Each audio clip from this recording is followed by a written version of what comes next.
Hello everyone, welcome back to Believer Science Academy, Bengaluru. This is topic of the day session. In this session, we will be discussing a very relevant topic, that is revitalizing India's nuclear energy sector and the need for reform. Okay, we will see why there is a need for reform in the India's nuclear energy sector and what are the way forward and what can be the possible reforms that can be introduced in this one.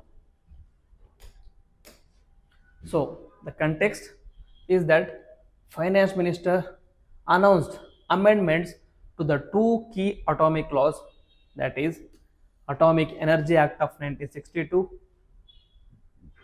and the Civil Liability for the Nuclear Damage Act of 2010, with the aim of reviving India's nuclear energy sector.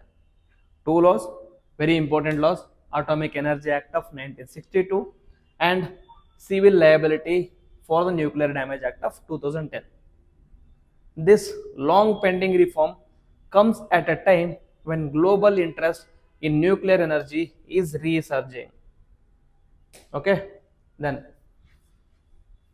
presently there is a declining nuclear prospects in India. India was an early adopter of nuclear energy, commissioning its first nuclear power plant in Tarapur, Maharashtra in as early as 1969. Despite the early advancements, India's nuclear capacity has stagnated at 8,200 megawatt, while China and South Korea have significantly expanded their nuclear programs. Repeated revisions of India's nuclear energy targets have failed, and Finance Minister has now set an ambitious target of 1 lakh megawatt by 2047, making legal reforms essential. Okay, from 8,200 megawatt at present to 1 lakh by 2047 is a very ambitious aim. As a result, these necessary reforms are essential. So, historically, challenges and the external constraints were: in the 1950s, India benefited hugely from Western collaborations in the nuclear technology, such as Russia with Tarapur, okay, West Germany and present Germany, UK, etc., collaborated with India in establishing various power plants in India. Okay, so they benefited from it. Then the Nuclear Non-Proliferation Treaty of 1970 restricted nuclear technology transfers, disadvantaging the India. Okay, and India's 1974 nuclear test, called as Smiling Buddha, led to global sanctions, strengthening China-Pakistan nuclear cooperation. As a result, India was sidelined by the whole world.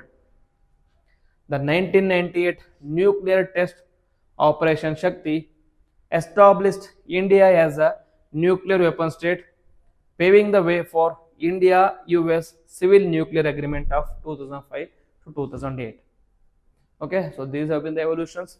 Initially, India was a subsidiary in European collaborations, and then Non-Nuclear Proliferation Treaty, the funding to India and the technology transfer reduced, and in 1974, in the Operation Smiling Buddha under Indira Gandhi government, we conducted nuclear test. Okay, it is attracted global sanctions, and the technology transfer to India even further reduced, and then 1998, India emerged as a nuclear nation with Operation Shakti.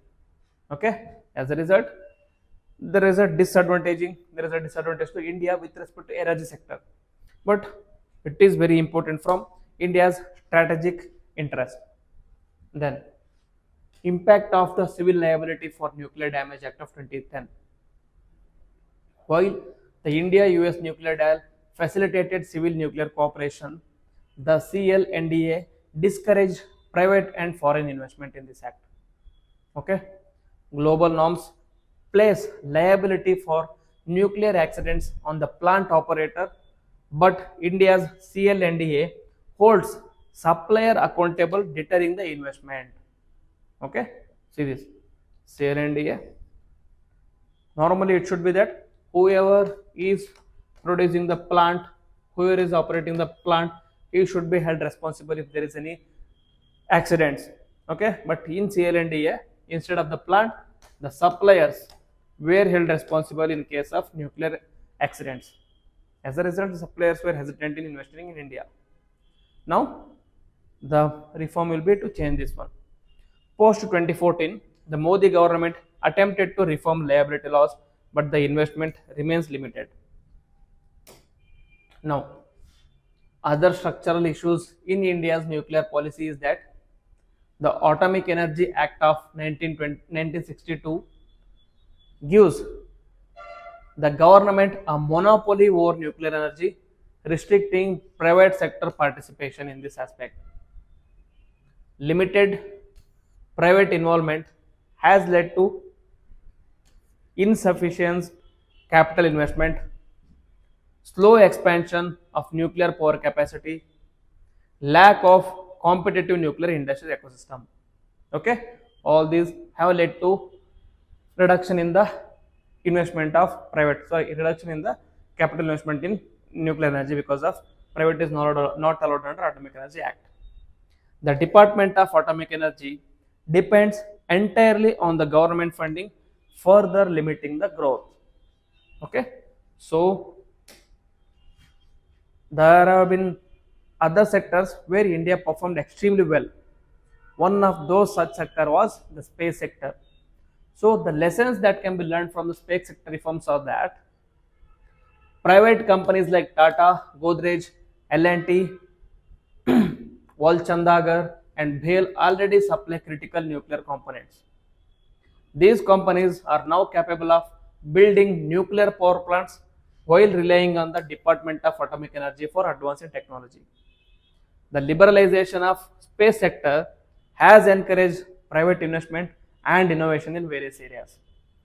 As a result, there have been many startups which have come up in space sector such as Agnikul Cosmos, Vikram, etc., Astros. A similar approach in nuclear energy, where Department of Atomic Energy, similar to ISRO, focuses on research and innovation, and the private companies can build and operate nuclear plants, can accelerate the growth. Okay, similar to what the ISRO and government did with respect to space industry can be followed in nuclear industry as well. Okay, then the conclusion is that the government monopolies in the science and technology have become outdated and are acting as an impediment to innovation. Agencies like DAE, ISRO and DRDO should focus on research while ceding equipment production and industrial activity to the private sector.